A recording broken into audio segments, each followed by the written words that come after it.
And today we're going to take a look at 3 different types of buckles that we commonly see come into the shop and some pros and cons of each one. So let's get started. So this first one is a cast buckle. These buckles are made by creating a mold and then pouring molten metal into them. The buckle is then taken out of the mold, the edges are sanded down and finished, the antiquing is applied as well as any color accents.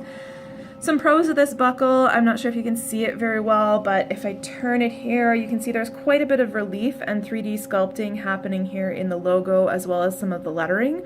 The other thing is it has a nice antique finish, which is very popular right now, and they are also very cost effective to make when you're talking about large quantities. The molds are fairly expensive, so at smaller quantities it doesn't really pay. Some cons of this buckle. You don't have a lot of choice in mixing your metals. Basically, your base metal is the color of your buckle, so in this case we're talking pewter. There's no bronze or copper accents. Another downside is that they are made of very soft metals. So if I flip this buckle over, you can see here that the tip is actually the same part as the rest of the buckle. Quite often we see these come back and either the tip or the loop have broken off the back. This makes it very hard to fix as soon as you add heat to this, you'll blow a hole right through the buckle. So they are hard to repair, and as such, lots of times you'll see them as less expensive souvenir buckles for large events. They're really more of a disposable buckle versus a long-term lifetime heirloom. So let's move on now to a plated buckle. This looks a little bit more like what you would think of as a traditional Western buckle. You can see this uses 3 different colors of metal here. We've got the silver, the copper, and the bronze. These buckles are more cost effective than a solid material buckle as they are plated. So what happens is a buckle is created in a cheaper base metal, and then the 3 different colors are electroplated on top. The electroplating is a very, very thin layer though. So some pros of these buckles, as I said, they're a little bit less costly than the solid belt buckle. Also, you have some more options than the cast buckle in terms of your metals. On this one we don't see it, but there are some buckles where they will actually blend a couple colors together in the overlays and some of the details. When you're dealing with solid material buckles, you don't have that choice as it's a piece of metal versus a finish that's done on top. Some cons of these buckles, the biggest one I think is that that finish will actually wear off. I'm not sure if you can see it very well on the front of the buckle, but you can see here where it's starting to wear off, as well as on this star over here. And I'll flip the buckle over here. You can see it quite badly on the back. Now, this buckle's never even been worn. This has been sitting on a shelf in our shop. We learned that some of our competitors were ordering plated buckles from places like Mexico, China, and Vietnam, and we decided to order one just to see what the quality and the process was like. Overall, we were very unhappy with what we got, so Olson Silver continues to make solid material buckles versus plated. But the point is, this one hasn't seen any friction, wear, or elements, and you can already see that the finish is starting to wear off. The other downside to this, I did a little research on some manufacturers' websites that I know of that produce plated buckles, and their warranties either do not even address the plating wearing off, or they count it as normal wear and it's not covered under the warranty. So, big drawback for these ones is eventually the coloring is going to come off, and it is very difficult, if not impossible, to repair that. So to my way of thinking, this is not, again, an option for something you want to have that's a Lifetime Achievement Award or a big championship buckle or something that you're going to want to pass down to your kids, because it's not going to look good for that long. So let's move on to the solid material buckle. This is an example of a buckle that we create here in the shop. There is other buckle makers out there that use solid materials. Do you want to pause? Sorry about that. So as I said, there are other buckle makers that use solid materials. We're not the only ones.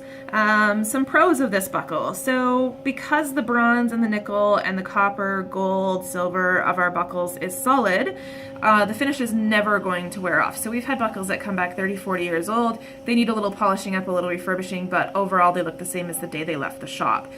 So to me, that's a pretty big pro. Cons of it, as I mentioned with the plated buckle, we don't have a lot of options for blending our colors of metal together. We do combine them, as you can see, in nice attractive designs, but we can't necessarily blend them. We are limited as to the properties of a solid piece of metal. The best thing about these buckles that come from our shop is that Olson Silver backs all their buckles with an exclusive Triple R lifetime guarantee. So if anything happens to your buckle at all, you bring it back here and we will repair, refurbish, or replace it for the lifetime of the buckle. So there is no other buckle maker out there that I've come across that has a similar guarantee. So that's a pretty big plus. The other thing that we're allowed to do here because of our technology is to do custom logos like what you see here. We can also create them from photographs. So some really cool options there. I'm going to flip it over and let you have a look at the back here. As you can see, the back is just as shiny as the front, and we can also add inscriptions to the back of our buckles. And yeah, I think that's about it that's different about the back here. So as promised, let's cut these buckles in half and see what they look like inside. Yep.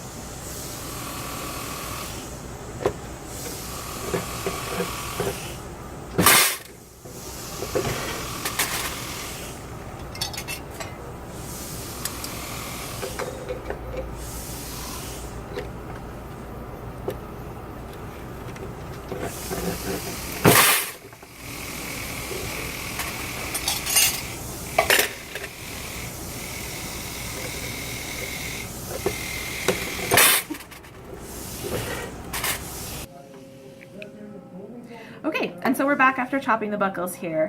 Here I've got the cast buckle. You can see from the side here how all of these letterings and everything like that is all part of one piece and the mold. So that gives you a little bit of inside look on what a cast buckle looks like inside. Next we're going to look at the plated buckle. When we sheared this one, some of the polished material actually pushed down into the cut. So we're going to try and get the best angle we can here. A little highlighting off it will help. You can see how thin the top layer is, particularly right here, the dull versus the shiny. And that'll give you a little bit of an idea as to why your finish wears off and you end up showing the base metal through. And finally, let's look at the solid material buckle. So if we look at the solid material buckle, you can see it's quite a bit thinner than the other buckles, which means it's quite a bit lighter. So instead of pulling your pants down, it's actually going to hold your pants up. If we look at the side here, you can see these pieces are actually separate pieces that are soldered on top of the buckle. And you can see there's no color change, no shininess change between the buckle, definitely showing that it's solid all the way through. So I know I didn't go into a lot of detail about our process and how we make our buckles, and that's because coming up in February we're going to do a 4-part mini-series which details exactly how we make our buckles and gives you a nice inside look at our shop. So stay tuned for that and following newsletters. Thanks guys and have a great day.